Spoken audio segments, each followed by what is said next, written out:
We're delighted to have Jessica Chen Weiss with us today.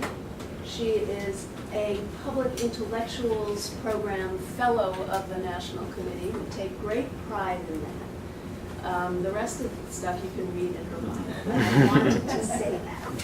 So with that, I will turn it over to you. Thank you all so much for being here. Thanks again to the National Committee for having me, and also to the Loose Foundation for hosting this lovely event. It's really great to see so many old friends here, and I look forward to meeting new ones as well. It's really kind of you to spend your evening here with me. I'm just going to talk for about 20-25 minutes and then open it up to questions and discussion, really, because I think a lot of you have had a lot of rich experience, and I'd just love to hear your thoughts as we go forward. So the question that my book, Powerful Patriots, Nationalist Protest in China's Foreign Relations, gets at is the role of nationalism in China's foreign relations, obviously, but particularly whether or not the Chinese government, China's unelected leaders, can ignore public opinion, or whether they are so vulnerable and fragile that they must appease the protesters, especially when they come out in the streets. And the argument that I make is that it depends. It's a good academic answer. It depends on whether or not nationalist protests are allowed or tolerated, or whether they are repressed and nipped in the bud. And as you can see here, oftentimes the Chinese government deploys its quite sophisticated strategies for censorship to prevent even people from finding out the results. If you search for anti-Japan in Beijing, and that happened in 2010. And indeed, there's a lot of variation in China's management of anti-foreign nationalist protests. Anti-American protests were allowed in 1999 when U.S. planes bombed the Chinese embassy in Kosovo, but repressed in 2001 when a U.S. reconnaissance plane and a Chinese fighter jet collided over the South China Sea. On Japan, protests have been allowed on a number of occasions, but also restrained or nipped in the bud on a number of others. And I'll talk a little bit more in depth about these individual cases. But what I argue, I think, is that a couple of very common explanations really leave something to be desired. The first conventional wisdom that I'd like to put forward is need to be revised. So these are really ginned up or manufactured by the Chinese government as a way to divert domestic grievances against an external scapegoat. The other is that these, far from occurring with government approval, are actually the spontaneous outburst of grievances that the authorities are unable to or helpless to prevent. And while these have, I think, important insights, they have difficulty explaining this pattern of protests that are allowed and protests that are repressed. Instead, I put forward the diplomatic context as an important variable that affects whether China allows nationalist protests or represses them, often by telephoning activists the night before or detaining protesters as soon as they show up. When China wants to show resolve, when it wants to communicate that it won't be bullied on the international scene, the Chinese government has been much more willing to allow these grassroots expressions of nationalist anger. But when China wants to insulate diplomacy from popular pressure, it's often been quite ready to repress these demonstrations, oftentimes signaling its willingness to outsiders that it's willing to cooperate and it would like to preserve a space for maneuver. And I put up this traffic light symbol because the argument that I make is often characterized as China's manipulation of protests, and I think that's wrong, and particularly because it implies that it's too easy for the Chinese government to turn these off and turn them on at whim. In fact, I think the Chinese government is often in a very reactive position, confronted with grassroots mobilization that it then has to deal with, and it faces a very difficult dilemma. Oftentimes it puts up speed limits, saying, don't go beyond this limit, but like many car drivers, those limits are often ignored, and the risk of these protests getting out of hand is, I think, a very important component that the Chinese government wrestles with. And the key problem, I think, that the Chinese government also confronts is convincing foreigners that these nationalist sentiments are real and not manufactured.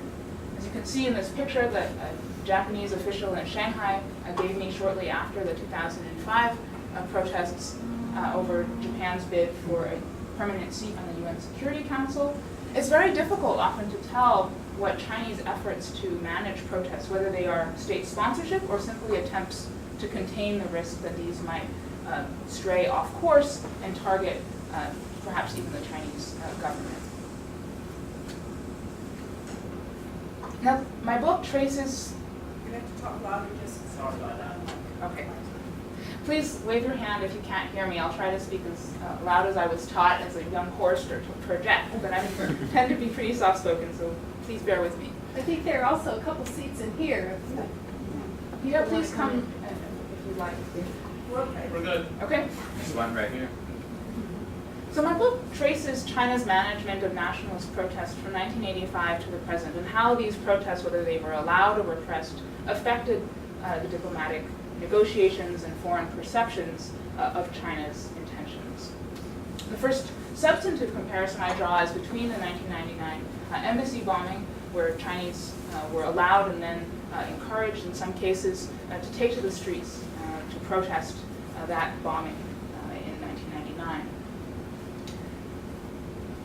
2 years later, by contrast, students were told to remain on campus, and the media was instructed to turn down its rhetoric in covering the incident, as China sought to preserve the fragile rapport it had built with the new George W. Bush administration and seek a face-saving compromise that would enable the U.S. crew to go home.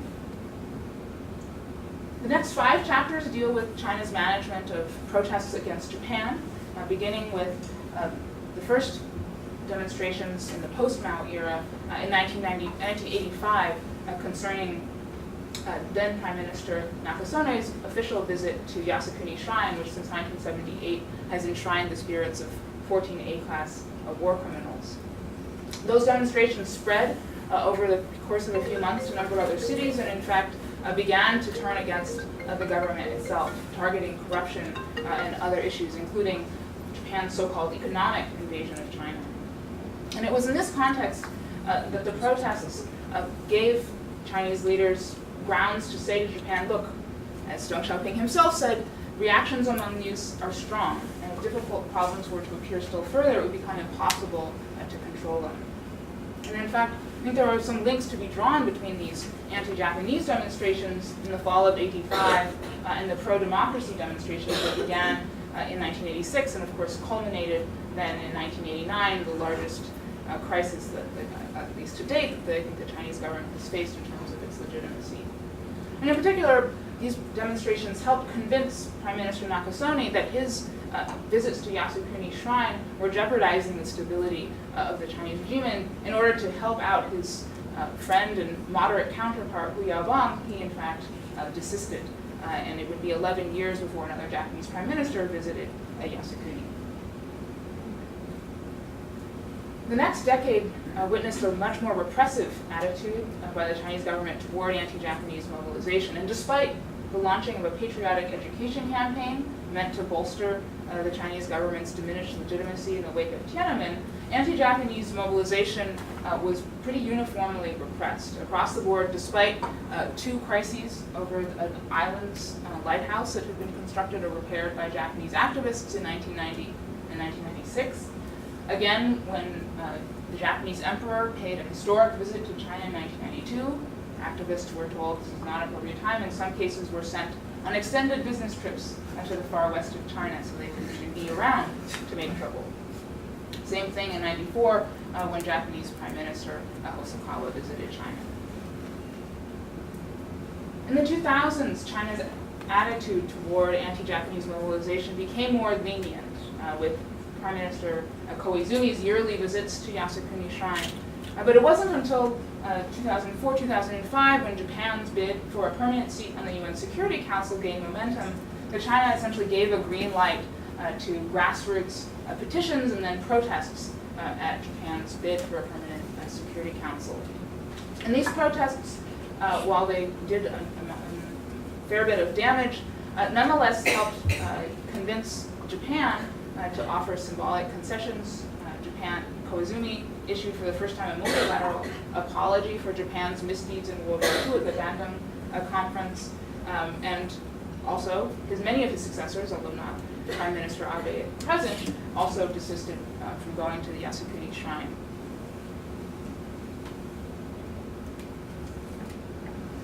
Starting in 2006 both China and Japan started to repair the damage to the relationship that had happened under Koizumi, leading up until the 2010 trawler collision, when a Chinese fishing trawler collided with two Japanese Coast Guard patrols. We saw a much more restrictive environment, once again, for anti-Japanese protests, even with the spread of social media and Weibo and other ways for netizens to organize. This was still a very restrictive time for anti-Japanese activism and national activism more generally.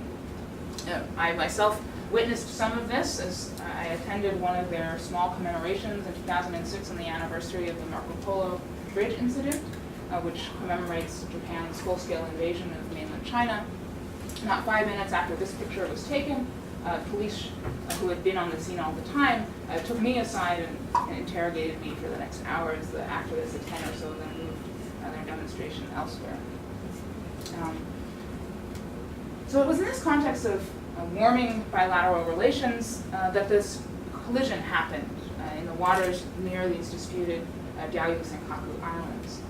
And in the first phase of this collision incident, there has been a lot of attention paid to China's alleged halting of rare earth exports and the countermeasures that China took. But in the first phase of this crisis, and particularly on the anniversary of September 18th, China was actually quite restrained, in particular censoring calls for protest and detaining and warning activists over tea that it would not be appropriate to hold these demonstrations. However, as the crisis wore on and Japan extended the trawler captain's detention, we saw protests erupt in particularly second and third tier cities as reciprocal anti-China protests erupted in Japan. And the uneven curtailment of these protests, where Beijing and Shanghai were pretty quiet, but places like Yan'an and Deyang had protests in the interior, fed a lot of suspicion, particularly amongst Japanese observers, that these were being curiously stage-managed and maybe not even reflective of genuine anti-Japanese sentiment. In fact, an activist admitted that they were being held in smaller, more remote cities in order to avoid attracting too much government attention.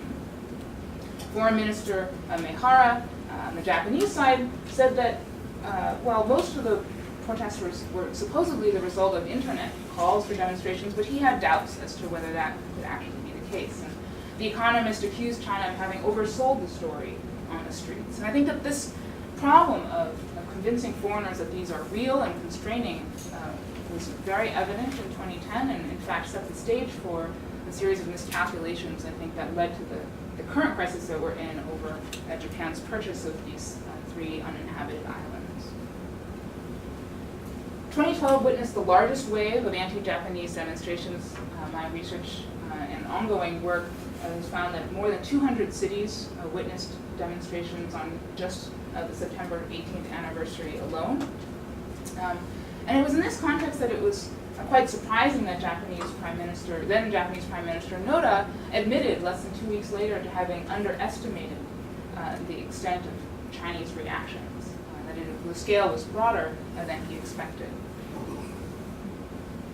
And it's perhaps we shouldn't fault the Japanese for misunderstanding the degree to which China was actually going to be able to rein these in before they caused the kind of damage that they did, or before China was forced to take a series of very tough countermeasures, including contesting Japan's exclusive control over these islands in the East China Sea.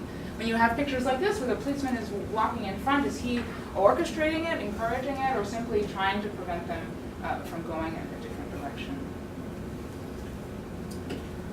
The conclusion then of the book returns to this issue of the search for credibility. And in particular, a theme that runs throughout the book is that Chinese government efforts to stage manage these protests reduce their credibility as authentic expressions of resolve and will invite accusations that China is simply crying wolf about the pressure that is being brought to bear on their foreign policy. In addition, the increasing local variation across Tier 1, Tier 2, Tier 3 cities, as well as the emergence of unrelated grievances over high housing costs or corruption, further increase the difficulty for outside observers at discerning whether or not these protests really tie the government's hands.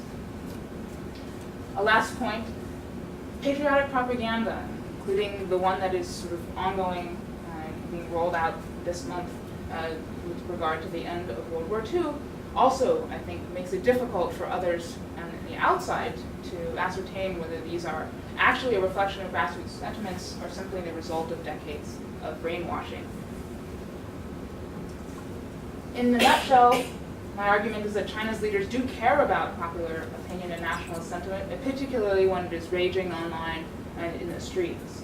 And this nationalist mobilization may in fact jeopardize the government's hold on power as it attracts many others to utilize this convenient platform to express other grievances. And it's also very difficult for the government to wind down once they have begun. People aren't just happy to go back home having vented their anger.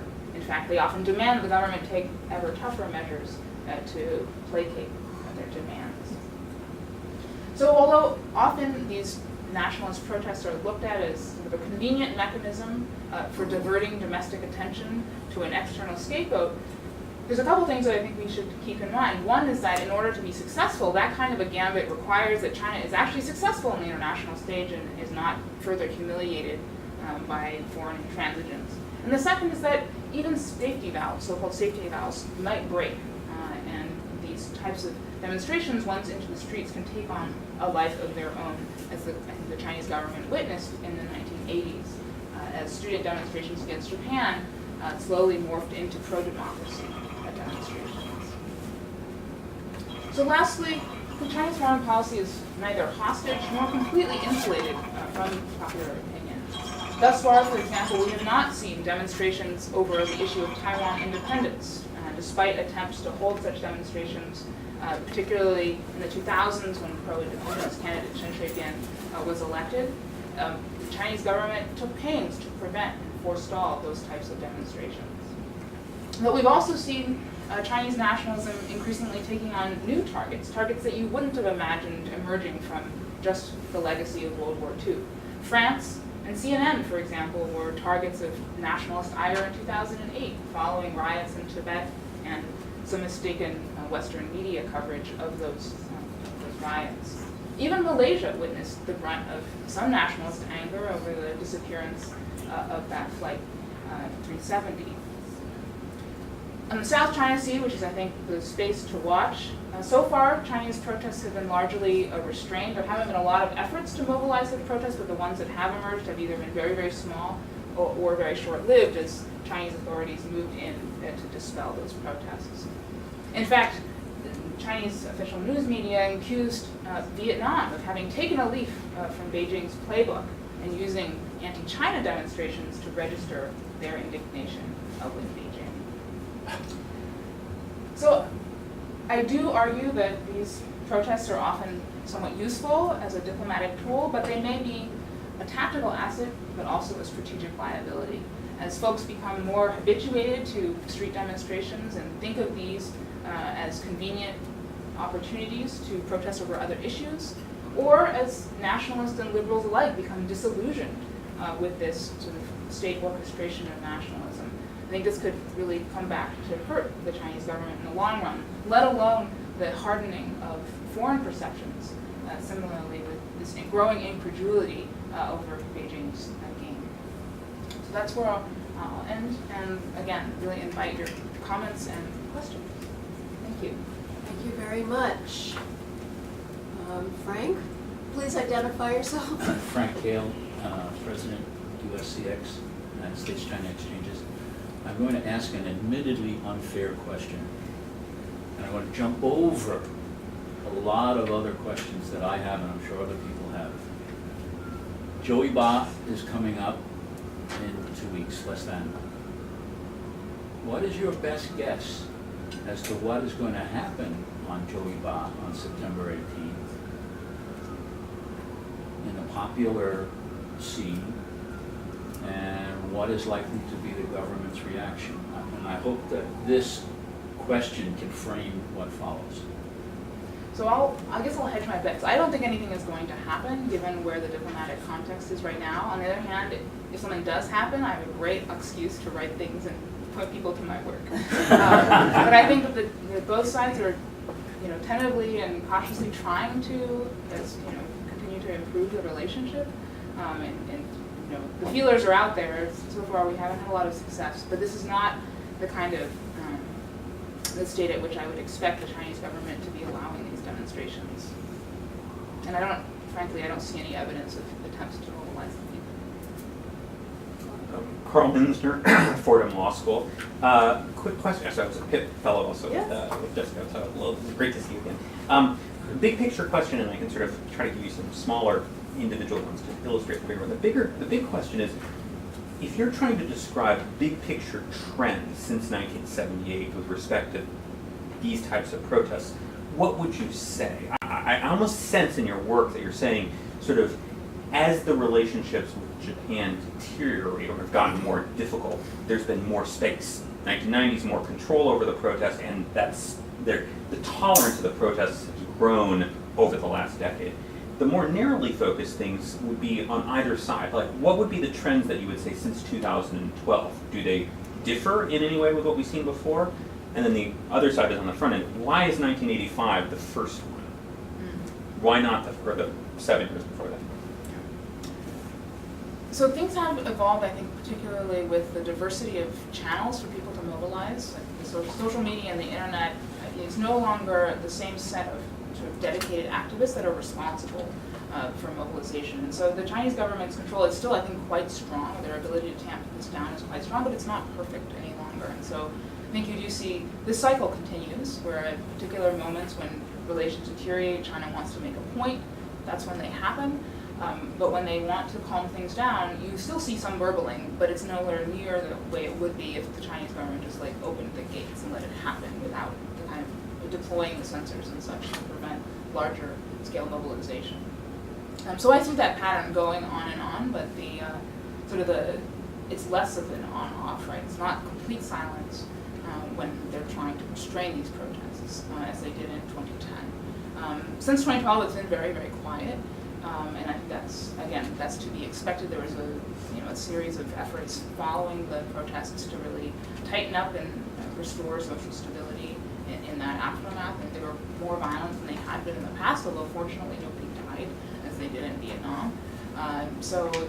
But again, I think that this sort of selective opening and closing remains, in my view, sort of the dominant trend. But there's a lot of very interesting variation at the local level. As far as why 1985, in 1976 or 1978 thereabouts is really the first time I would date the post-war period. And 1985 was the first time that a Japanese prime minister said, "I'm going to declare an official visit to Yasukuni Shrine constitutional." And it wasn't until '78 that those A-class war criminals were enshrined there. So there was sort of an objective reason, if you will, for that being the trigger point. But student unrest had also been burbling up, and so the combination of those two things, I think, explains why 1985. Yeah. Thank you, Earl Carr with Morgan Stanley. Thanks for a great presentation. I studied in China in 98, 99, so I lived through the Beijing protests. We're at the embassy. I kind of look Chinese, so I kind of, we're at the embassy and blended in a bit. But my question is more on Hong Kong. When you look at the protests in Hong Kong, do you feel that those are, not important, inconsequential? Where do you see those in terms of factoring into China's foreign policy?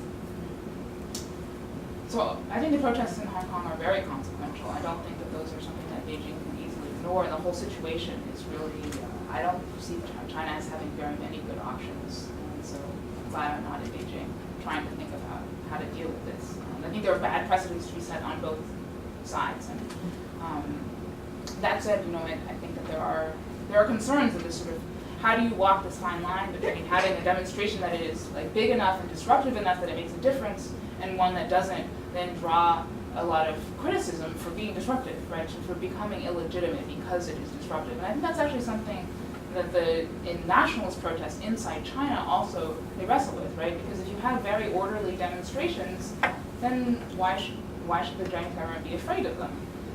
But on the other hand, that's a very, many particularly liberals inside China call for that type of avenue, and that they should, like any other law-abiding country, have this sort of regularized space for protest over foreign policy issues.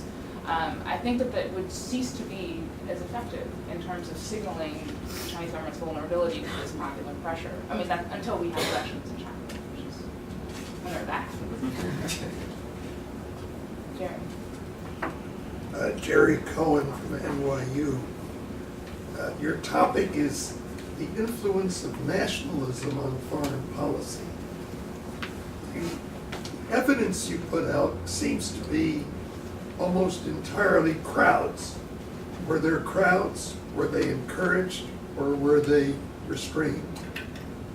There must be other factors to take into account. You did mention once the internet, and I don't know how you feel about restraint and tolerance with respect to the internet rather than crowds in the street. But then there are other factors. Is leader A more nationalistic than leader B? And is leader A allowed to follow his nationalist instincts? We're all reading the tea leaves now to learn about the current situation in China. The military, or certain military people, more nationalistic. If you're trying to make an assessment of the impact of nationalism on foreign policy, crowds are only one factor, even though it's the easiest one to judge. And how good is the evidence on the extent to which crowds influence policy? How do we know? I was impressed talking about the South China Sea, the East China Sea.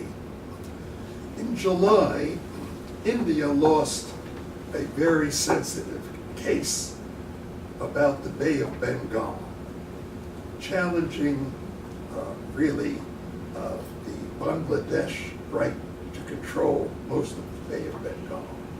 This had been going on a 40-year struggle. India has a new leader, notoriously nationalistic, Mr. Modi. India lost that arbitration. And Mr. Modi makes the most moderate, enlightened statement any losing leader ever could. And in a democratic state where people can easily protest, unlike Vietnam or China, etc. And Modi says, well, it's true we lost, but you know, it's good to have this issue decided. Now we can get on to more important things and cooperate with Bangladesh. So different from the Vietnamese reaction to the oil rig or the various protests you've so well outlined here. So this is a very complex subject if you're talking about, does nationalism really influence foreign policy? Or does foreign policy manipulate nationalism? What other factors do you see here that we might want to take account of? I think you put your finger on a couple of the most important ones, which is what is going on inside, what are the strategic objectives and tactical decisions that the leaders want to make on the foreign policy stage. And I actually think that those come first, and oftentimes whether or not the crowds happen is a function of that. And so I'm not saying that nationalist protests have an exogenous influence on Chinese foreign policy. In fact, I think whether or not national protests happen is a function of these strategic objectives, which may come from the ideas inside leaders' minds, what side of the bed they woke up on, probably not. But these other sort of other factors that are much more difficult to measure, and particularly on this sort of day-to-day basis, we just don't have that data. What we do have is whether the protests happen or not. And so sort of the narrow question I ask is why do they happen sometimes and not others? And we should pay attention to the times that they aren't happening because those are often overlooked. And so therefore we are led to believe that nationalism always affects Chinese foreign policy. So actually I'm taking a step back from that and saying, no, it doesn't always, and it doesn't matter as much when they are repressed or prevented, and we should think about that. But as to your larger question, what is the influence? I think we need a very different research strategy to evaluate that and to look at the sort of what could it be? It could be these leaders' formative experiences. It could be the nature of the sort of the rhetoric that's coming in from the outside that they then feel emotionally that there's an emotional reaction to it. It could be, as you point to, the civil-military balance, which is just as hard to study in China as the ideas inside these leaders' heads. Political science isn't very good yet at getting at these questions, but I agree that they are important. Is Xi Jinping more nationalistic than Deng Xiaoping? There's an effort now to portray Xi Jinping as the heir to Deng Xiaoping's tradition. But the fact is, Deng Xiaoping didn't beat the drums of nationalism in many key situations, where Xi Jinping is saying when it comes to territorial issues, we will brook no compromise. We will be absolutely militant in pursuing our territorial claims. Deng Xiaoping didn't take that position. He took the position, Taiwan is a terrible problem, but we'll find a way around it without solving it in order to establish relations with America. Hong Kong, a brilliant solution, now being tested. One country, two systems.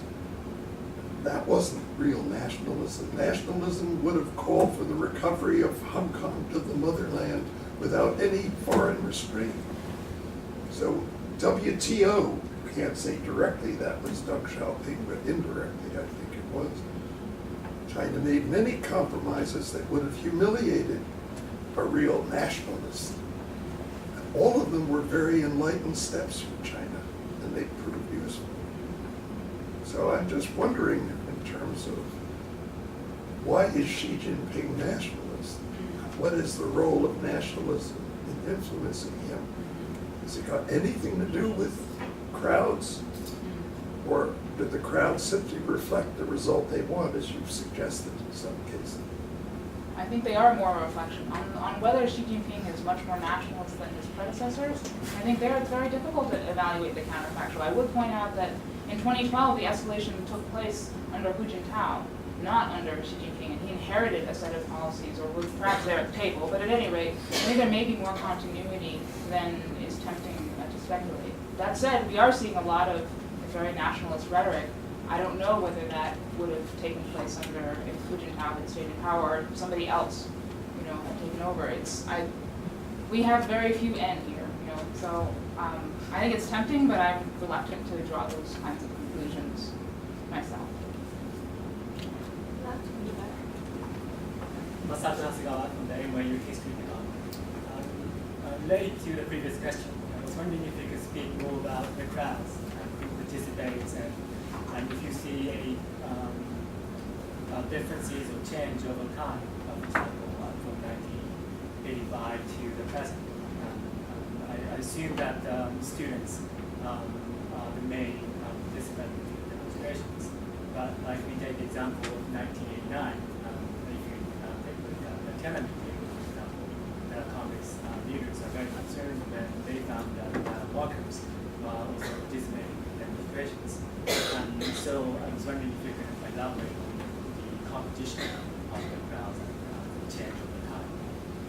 It's a great question. Initially, I would say that in 1985 and 1989, students did make up a greater share of the observed participants. By 2005, people were citing more the participation of white-collar workers, as well as migrant workers from some local construction sites. Now, we don't have great data on any of this, so this is again more anecdotal. But in 2012, having in separate work analyzed where these protests took place in which cities, college student, the share of the population that was college student, share of the population that were migrant workers, did have a positively associated with the likelihood of having an anti-Japanese protest in 2012. Now, that's not the same as saying those participated, but nonetheless, that sort of confirms a lot of this anecdotal evidence that indeed these protests often are composed of these different groups. And so just to follow up on that, workers have not been predominant in any of these demonstrations since Tiananmen? No, I didn't say that. No, I mean, who knows who is predominant, but they certainly participated in a lot of these. Migrant workers But in it's particular, migrant. not And how do you get that information, whether it's a migrant worker or blue collar or white collar? How do the persons hear about it? No, how do you know? How do I As a know? researcher or anyone who's trying to ascertain this? It's very difficult. So I'm giving you anecdotal information based on actually interviewing some participants, as well as police or others who were on the scene. And what did they see? Well, that's of course a very small slice of the crowd. And even, unfortunately, a nationwide representative survey of the population isn't going to pick up enough, because they're still participating in these demonstrations of 10,000, 20,000 people is still a tiny fraction of the Chinese population. So unfortunately, we don't yet really know with any sort of accuracy what really comprises these protests, and let alone their motivations. Maddie Baking, consultant. Especially given the link you highlighted in the 80s from kind of nationalist protest turning into something quite different, the government was not participating. When you look at times in which the protests are restrained, do they ever coincide with times when the government is especially sensitive to social unrest in general, or protests about other subjects unrelated, not nationalist protests, but protests actually directed towards the government? And that also influence decisions to restrain in addition to perhaps foreign policy concerns? I think in 2010 it's a very good example of when concerns over forced evictions and demolitions were running very, very high, and in fact some liberals, Ai Weiwei and Hanhan, sort of tweeted about the opposed or rumored anti-Japanese demonstrations and talked about using them as a convenient opportunity to mobilize over other issues. And that may have played into, in part, the Chinese government's decision to try to restrain the size of demonstrations against Japan on September 18th. So I think that the government is always weighing these risks, and when social grievances are higher and they're worried, that is one of the things that they take into account. Just, on the other hand, what is the diplomatic objective, and how does that all net out? In 2010, I think counsel restraint, probably for both of these reasons. One, they wanted to diffuse this trawler collision, at least in the beginning, when they thought Japan would simply sort of adhere to past precedent, and then second, because a lot of these folks were thinking about anti-Japanese demonstrations as an opportunity to mobilize over other issues.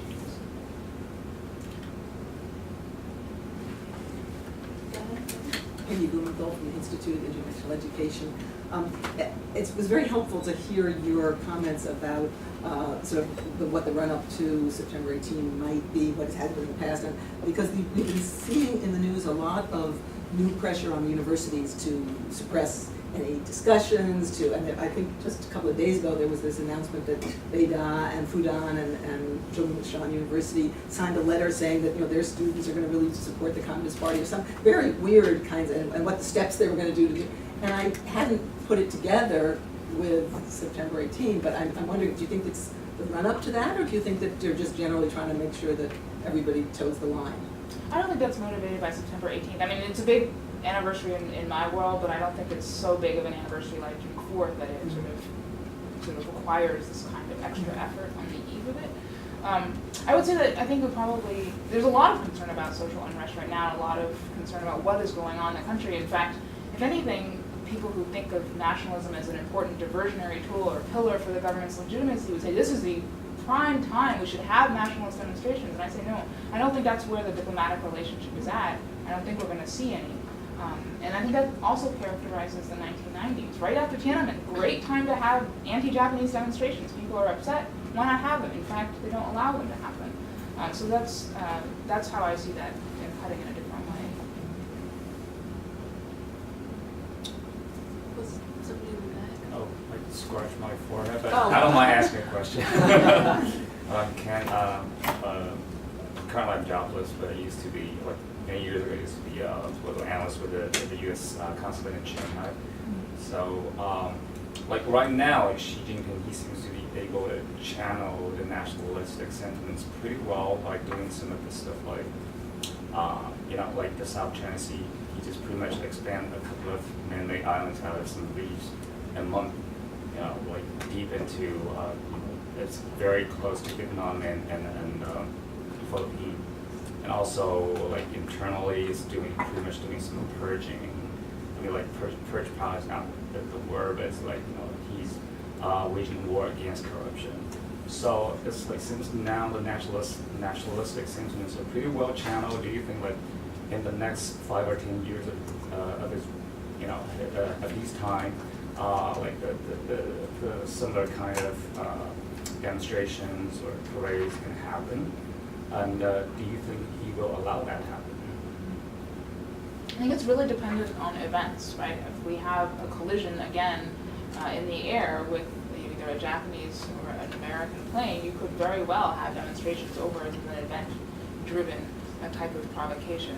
I think, right now I would again draw this distinction between nationalist rhetoric and propaganda, which we've seen for decades, and the specific timing of these anti-foreign protests. And I think those are very different. Maybe rolling out nationalism once again in terms of the propaganda, but I think that there's a decoupling there with the willingness to actually let demonstrators into the street and potentially trigger further social unrest. I'd like to change the focus and raise a question that hopefully will shed light back on the focus. When I came back from China in 1971, I was met here in the United States among overseas Chinese with the Baodiao movement, the preserve Diaoyutai, protect Diaoyutai. And that movement is quasi-autonomous. First of all, it exists in Hong Kong, it exists in America, it exists in the mainland. Where it exists in Taiwan, I'm not so clear. But that is a quasi-autochthonous movement that has people who have dedicated their lives to carrying it through. It emerges and recedes, emerges and recedes. So you have something that is outside of the parameters that we've been talking about so far, in one sense. It's not mainland exclusively, it's certainly Chinese, but whoever's in power in whichever government, Taiwan, mainland, almost doesn't make a difference. So this has a certain forward thrust over Gaoyu Senkaku that it seems to me no government is going to squelch or eliminate, if that's the intention. It may not be. So how is this, I'm not even sure how to characterize this kind of autochthonous movement, Baodiao movement, which is across these many portions of Greater China and the Chinese diaspora. How does that work into your analysis? It's a very important, I think, piece of evidence that these sentiments are truly emerging at the grassroots. Absolutely, both in the case of the islands as well as in the case of petitions to oppose Japan's candidacy for a permanency in the UN Security Council. Those originated overseas, and they come into China often because there are locals who also agree with those causes. And indeed, I don't think the Chinese government has tried to stamp out or squelch these. They simply restrain the political space for them to mobilize actively. But it's sort of the simmering anti-Japanese sentiment of the movement to defend the Diaoyu Islands or demand compensation from Japan. These are things that are ongoing, and it's something that that is pretty unique, I think, actually, to China's relationship with Japan. There are not similar grassroots organizations that are continually mobilizing against the United States. They don't exist, let alone other countries in Southeast Asia. But this is a very important piece of why I think this is not being manufactured by the government, but is something that they are reactively managing, allowing, and constraining. Public marketing consultant. I lived in China, Beijing, for the last 7-8 years. I was on the ground when that happened in 2010. Didn't really expect it. I was riding my electric bike from Guomao to San Yuanshao to play tennis. And I can tell you from my experience, what I noticed, that was 100% completely orchestrated by the government. It was all very large men that were the first people there that were the protesters. And the police there were very well ready for anyone that comes, and they wanted to push people in a certain direction. People just actually ended up in that spot rather than at the Japanese embassy. So they allowed people to come to a certain place, but not all the way to the Japanese embassy to do any damage to it, because they knew from the last time they'd have to pay for it. So it's a matter of in my opinion, as I saw it that day, was we're going to orchestrate this. And I think going back to Deng Xiaoping compared to now, I feel like the Communist Party is much more vulnerable than it was previously. With social media and all these other things, it's made them much, much more vulnerable. So as I see it, as you mentioned in 2010, there was a lot of pressure on the Chinese government at that time. So I kind of see it as they do allow things to happen to get pressure off themselves and to build a national stir, to then think about other things and think negatively about Japanese and what they need to do. And that's just my opinion, and from me living there for so long, kind of what I saw. One question I would have for you is that, there's lots of other protests in China that are not maybe for nationalistic issues. People want to build a plant in China that has a lot of chemicals. You're seeing a lot of people protesting those types of factories as well. I'm wondering for comparison points, it's hard to say, why they go after one or allow one, or they help facilitate one or they don't. I'm just wondering if you've looked at that data point or for comparison about, why are some people able to orchestrate people to organize so they can't have a revolt in a place and are not in a place to build a factory? Just as a comparison. Because it's really hard, as you mentioned, it's really hard to say, like, why has something happened? Why do they allow one thing to happen and not another thing to happen? Are they facilitating it, or do they want to completely squash it? They seem to have a lot more control than I think people know. So nationalist protests are quite different from other types of localized concerns over an incinerator that's going to be built or what have you, corruption, because these tend not to be allowed by local level officials. The nationalist ones don't get allowed unless there's an imprimatur from the top. And there are high-level circulars get sent down before the anniversary of September 18th, 2012, for example. Pretty much every level of government, all the way down, held stability maintenance meetings. September 16th, September 17th, and it's in the context of those types of instructions that then units go out and say, okay, let's get the right guys so that we have the right kind of protest and not the wrong kind of protest. And that's when you get this facilitation, which is absolutely what has happened, is a response to, I think, real concerns about unrest. And unfortunately, it cloaks what I think is really there also, which is also some genuine grievances, and it's difficult to see through those various layers to that kernel of what is authentic. Because no question there is still orchestration going on top of that. But in terms of local protests, there's some very interesting work on how local protests may be helpful for higher level authorities to learn about the kind of malfeasance that's taking place in a village or a county that is harder for the government to see. There the incentives are very different, and there isn't that sense that the locals obey the national in allowing patriotic protests or not. There it's much more about how do we prevent the center from finding out about what we've done wrong and coming in and cleaning it up. So it's a different kind of mechanism that works that way, where I don't think that there's the same sort of coordination that's going on at a nationwide level. Well, Yeah, Bill Armbrust, a retired journalist. Have there been any cases yet where nationalist protests have morphed into protests over domestic issues, or are those the cases where the government has repressed them pretty much before they could get going? The ones that got most out of hand were, I think, the 1985 demonstrations. I talked about the linkage to 86 and 89. But in every instance, pretty much, there are problems that happen. So in 2010, on Japanese television were broadcast slogans that people were calling for elections and criticizing corrupt politicians. In 2012, protesters in Shenzhen, ostensibly participating in an anti-Japanese march, stopped at the Communist Party headquarters and had to be dispersed with tear gas and water cannons. So, this is always a risk, and I think it burbles up in every instance that they allow it, unfortunately. You talked earlier about propaganda, and certainly there has been, just my observations this summer, and in previous years as well, so much in the media, very anti-Japanese rhetoric, and over and over the films of the Japanese invasion, and it seemed quite extreme.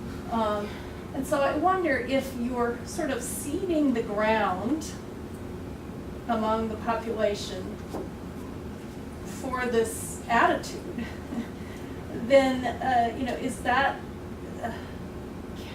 counterproductive, or is it,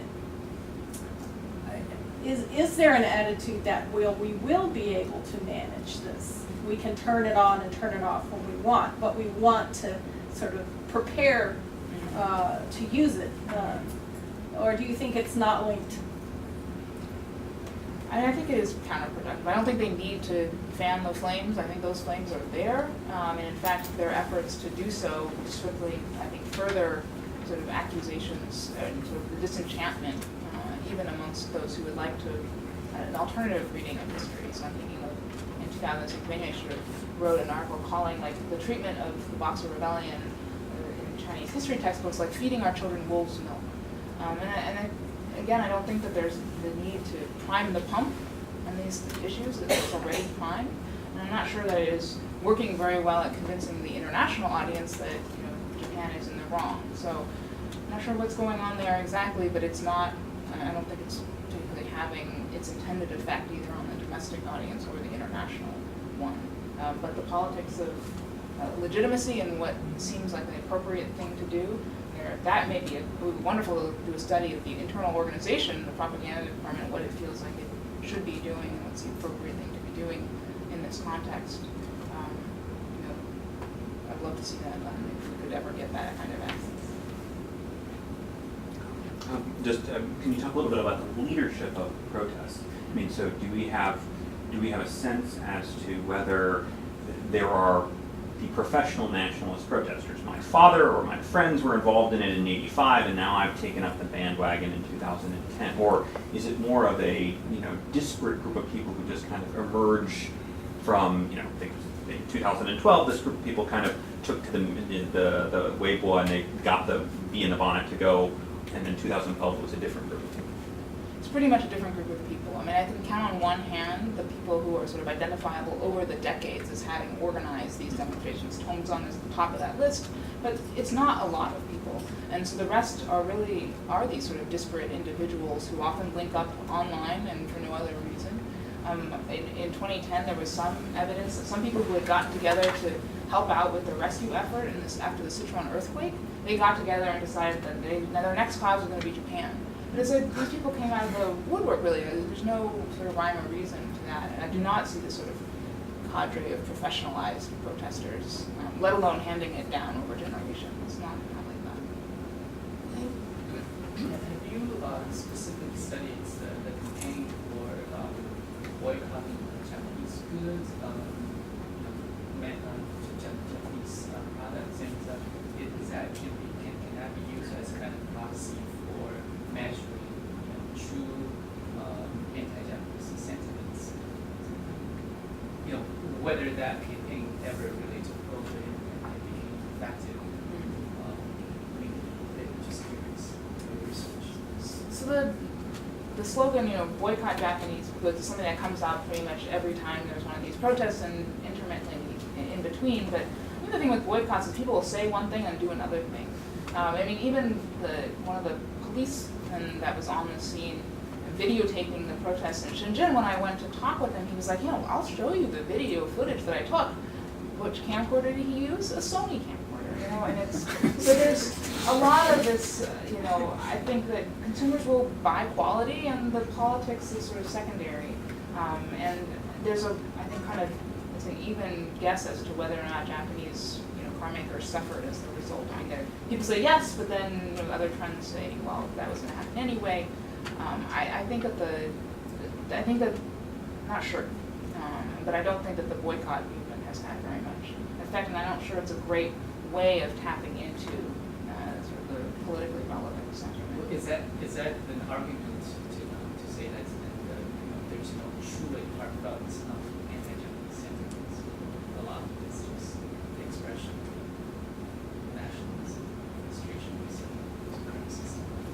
No, I just think that people's sort of consumer behavior shouldn't necessarily, be used to tap into their political sentiment. I mean, many times the Japanese, one of the arguments that was, I think, pretty persuasively made by Chinese officials, including Guo Xilai, who said, don't boycott Japanese goods. That's irrational because most of those goods are made in China. So what does it mean to boycott a Japanese good and not buy them? So again, that's why I would stay away from that as an indicator. I wanted to ask whether any comparative studies have been done comparing Taiwan and the mainland, or Hong Kong, Taiwan on the mainland with respect to Jiaoyu problem or the South China Sea. And related to that is the time frame. Taiwan used to be a dictatorship. Taiwan is a very free place now. How much difference does it make? And do you have access to the instructions to the media that are given in China? Does that make much difference? Don't discuss this question. Put this on page 17.